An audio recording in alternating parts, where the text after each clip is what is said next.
Today, most Christian workers in India, నేడు క్రైస్తవ సేవకులు అనేకులు if they were working a secular job, they would get 10% of what they are earning in Christian work.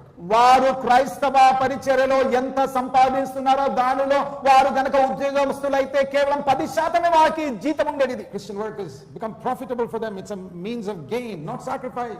వారికైతే క్రైస్తవ ఉద్యోగము అనగా ఎంతో లాభకరమైనది, కానీ దేవుని కొరకు ఎంత చేస్తున్నామని కాదు. In 1966, when I started serving the Lord, 1966 సంవత్సరంలో ప్రభు సేవ నేను ప్రారంభించాను. my income dropped 85% నా యొక్క సంపాదన 85% పడిపోయింది. from what I was earning. నేను ఎంత జీతం సంపాదించేవాడినో దానిలో 85% పడిపోయింది. It's when you sacrifice, you know God has called you. ఎప్పుడైతే దేవుడు నిన్ను పిలిచాడు అని ఎరిగి నువ్వు సమర్పించుకుంటా అప్పుడు You say, జరుగుతుంది. Lord, not what I gain. ప్రభువా, నేను ఏమి లాభం What పొందుతున్నానని can you కాదు, get from my life? కానీ నా జీవితంలో నీవు ఏమి పొందుతూ ఉన్నావు, Not my convenience. లేదా నాకు సదుపాయంతో ఉండడం కాదు. What can you get? I have only one life to live. ప్రభువా, నేను జీవించడానికి ఒకే జీవితం ఉంది. Let me say to all of you, అదంతా కూడా నీకు ఇస్తూ ఉన్నాను. don't be like the animals always occupied with earthly things. ప్రభువా, ఈ లోక విషయములతో పశువులు ఏ రీతిగా నింపబడినో అలాగే క్రిందికి చూస్తూ ఉన్నాను. He is the glory and the lifter of our head. ఆయన మన తలను పైకి ఎత్తే మహిమ ప్రభావం కలిగిన దేవుడై He ఉన్నాడు. has come to lift our head so that we begin to look at heavenly things. ఆయన మన తలను పైకెత్తి తద్వారా మనం పరలోక సంబంధమైన విషయం చూసేవారం ఉండినట్లుగా వచ్చాడు. To take up the cross is to put to death this self-centered life we inherited from Adam. ఆదాము నుంచి ఏ జీవితమును సంప్రాప్తించుకున్నామో సిలువను ఎత్తుకొనడం అనగా వాటిని అంతా కూడా చంపివేసుకోవడం. To make God the center of our life. దేవుడే మన జీవిత కేంద్ర బిందువుగా చేసుకోవడం. Now, if you only come here to listen to a pep talk or some sermon, I've got nothing to say to you.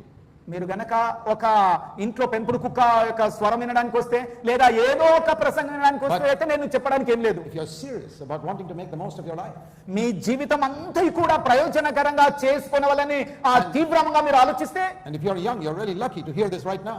మీరు యవనస్తులైతే ఈ సత్యం వినుట ఎంతో అదృష్టవంతులు. I'm thankful that I gave my life to Christ when I was 19 and not when I was 55. నేను 55 సంవత్సరాలప్పుడు ప్రభుకు నా జీవితం లేదు, కానీ 19వ ఏటనే నా జీవితం ప్రభుకు అప్పగించాను. నాకు ఎంతో సంతోషంగా ఉంది. Make God the center of your life.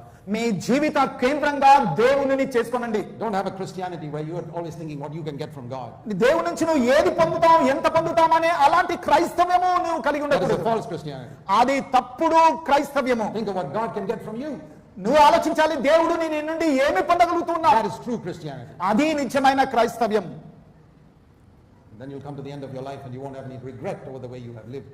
అలా జీవించినప్పుడు నీ జీవిత చివరి గడిలోనికి వచ్చినప్పుడు నీ జీవితం గురించి విచారించవలసిన విషయం అంటూ ఏది ఉండదు. You know, once the disciples asked Jesus, Lord, teach us to pray. మీకు తెలుసా, ఒకసారి శిష్యులు అడిగారు, ప్రభువా మాకు ప్రార్థన నేర్పమని.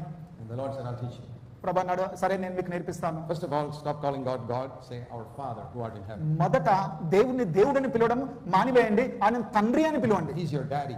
ఆయన మీ తండ్రి, మీ నాన్న. He loves you. ఆయన మిమ్మల్ని ప్రేమిస్తున్నా. He's really interested in you. ఆయన మీ యందు నిజంగా ఆసక్తి కలిగి Be ఉన్నాడు. secure in his love for you. ఆయన మిమ్మల్ని ప్రేమిస్తున్నాడు, దాంట్లో మీరు భద్రంగా He ఉండండి. loves you more than any earthly father. ఈ లోక తండ్రుల కంటే ఎక్కువగా ఆయన మిమ్మల్ని ప్రేమిస్తూ ఉన్నాడు. And he's in heaven means he's almighty. He can solve any problem.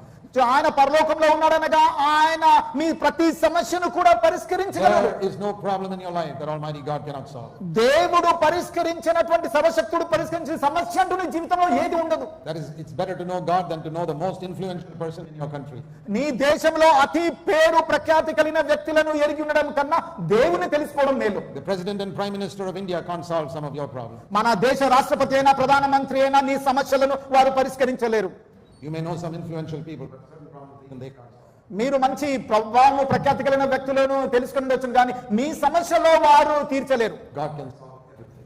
దేవుడైతే ప్రతి సమస్యను Pray, పరిష్కరిస్తాడు. our Father who art in heaven. అందుకే మా పరలోకమందున్న మా తండ్రి. And then he said, ఆ పిదప ఆయన అన్నాడు, you need to shift the focus of your prayer away from yourself.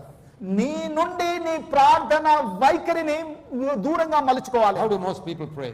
అనేకులు ఎలా ప్రార్థన చేస్తారు? Lord bless me, నన్ను దీవించుము bless తండ్రి, my children, నా పిల్లలను ఆశీర్వదించుము, bless my dog, amen.